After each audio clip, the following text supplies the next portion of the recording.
Bonjour à vous. Vous êtes sur ma chaîne Chronique d'une colère ordinaire et nous sommes le 24 mars 2024 et il est 0h27. Alors aujourd'hui, je ne vais pas vous faire une vidéo pour vous dénoncer les méfaits, délits et turpitudes diverses de nos élites, de notre président. Ça fera l'objet d'une vidéo prochaine, certainement. Mais je vais vous présenter mon livre qui vient d'être mis en disponibilité sur Amazon il y a quelques jours et qui s'intitule Quand la France s'éveillera. C'est en fait un livre dont l'idée m'est venue à la lecture d'un autre livre qui s'intitule Fallait-il tuer Macron?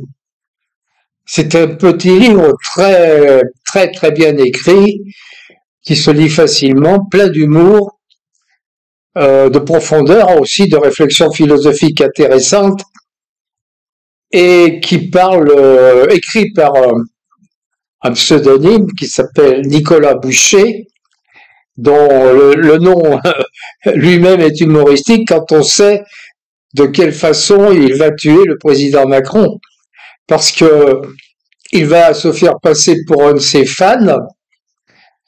C'est une longue préparation qui lui permet d'être dans la corde de ses fans et d'être ainsi invité à se déplacer et accompagner le président lors de sa visite dans un abattoir à Lacaune, dans le Tarn. Il arrive donc en première ligne de ces visiteurs et des gens qui entourent le président. Le président arrive, on présente un nouveau système d'abattage et c'est un pistolet pneumatique magnifique qui ne fait pas souffrir les animaux, en même temps il y a de la musique qui les met dans un état d'apaisement, etc. Et il s'empare du pistolet que présentait un homme de l'abattoir, un présentateur. Il s'empare de ce pistolet et il tue le président avec ça. Et après, bon, il y a toute une interrogation sur fallait-il le tuer, à quoi ça a servi. Il ne représentait rien du tout, ça n'était qu'un hologramme du système, et une représentation du système va être remplacée par quelqu'un d'autre qui fera la même chose, exactement la même chose. De toute façon, il n'a aucun pouvoir. Enfin, c'est très intéressant. Et moi, je me suis posé la question, il faut écrire la suite. Après la mort du président, qu'est-ce qui se passe en France? Alors j'imaginais toute une histoire de la France après la disparition de Macron, et j'ai pensé à écrire un livre sur la suite de cette idée. Donc vous voyez, c'est raconté par un jeune journaliste d'origine russe, dont l'histoire elle-même est tout un roman, et qui arrive en France à l'âge de 21 ans, 22 ans. Il arrive en 2013, et il est employé au journal L'Aberration. Vous pourrez vous douter de quoi je veux parler. Et petit à petit, il se rapproche de François Arinault. François Arinault, vous pouvez également vous imaginer de qui il s'agit. Et également, vous trouverez Florian Phaligot, Jacques Sarir, tout un tas de personnages dont les noms peuvent laisser penser à d'autres personnages mieux connus.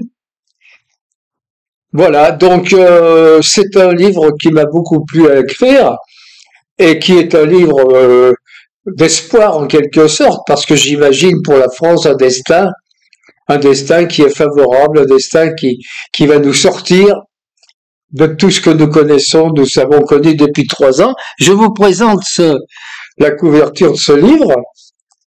Il s'agit donc Quand la France s'éveillera, vous voyez.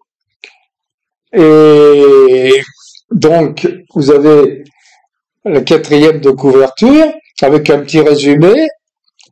Et vous le trouvez sur Amazon sous l'auteur qui est, bien sûr, c'est mon pseudonyme. Il s'appelle Lessim Siareb.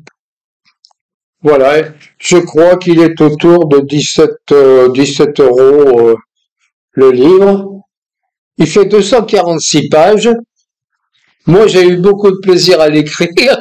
J'espère que vous aurez beaucoup de plaisir à le lire. Et si jamais vous en faites l'acquisition, ou si jamais vous le lisez, à ce moment-là, soyez aimable, si vous voulez, de me laisser des commentaires. Les masques tombent. Personne ne peut maintenant faire comme si la France était encore un État. Non, nous ne sommes plus un État. Non, nous ne sommes plus souverains. Nous ne sommes plus rien que des pantins dans les mains d'une puissance impériale, dominatrice, prédatrice, qui n'a pas d'amis, seulement des alliés, qui cesse de l'être au gré de ses intérêts. L'assassinat de Macron, que je n'approuve pas, a laissé penser à certains d'entre nous qu'enfin tout allait changer. Je ne suis pas de ceux-là, et je dois dire sans forfaiterie, sans forfanterie, que j'ai encore raison, rien n'a changé. Avez-vous vu baisser le prix de l'électricité? Non, nous sommes toujours dans le système européen, et toujours les dindons d'une Allemagne, spadassin des États-Unis. Avez-vous vu la censure diminuer? Les libertés rétablies? Non, nous sommes toujours interdits sur les médias officiels. Les critiques ou même les études scientifiques d'éminents chercheurs ou savants auparavant reconnus par leurs pairs sont toujours considérés comme des fake news.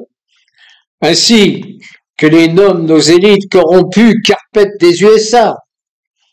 Macron n'était pas le président de la République française, il était la courroie de transmission de l'État profond américain. Il était l'hologramme d'un président entièrement fabriqué, sans réelle consistance. Comment voulez-vous que sa disparition change quoi que ce soit? La disparition de rien peut-elle être quelque chose? Non, nous n'acceptons pas cette visite qui n'est qu'une inspection de son suzerain à son vassal pour s'assurer qu'il applique ses directives. Non, nous n'acceptons pas l'application de l'article 16 et demandons la tenue d'élections présidentielles dans les mois qui viennent. Peuple de France, vous venez enfin d'ouvrir les yeux, mais le chemin de la liberté est encore long. De nombreux obstacles vont être dressés sur ce chemin. Vous devez en être conscient, mais malgré tout, soyez certains que la vérité, l'honneur, la dignité finiront par l'emporter. Si vous restez unis dans l'épreuve à venir, si vous êtes mobilisés, si devant la brutalité, vous opposez la résilience, si devant les mensonges, vous opposez la science et la raison, alors vous serez invincibles et rien ne pourra vous résister. Vive la France! Voilà un petit exemple de ce qui vous attend. Merci de m'avoir écouté et à bientôt. J'espère.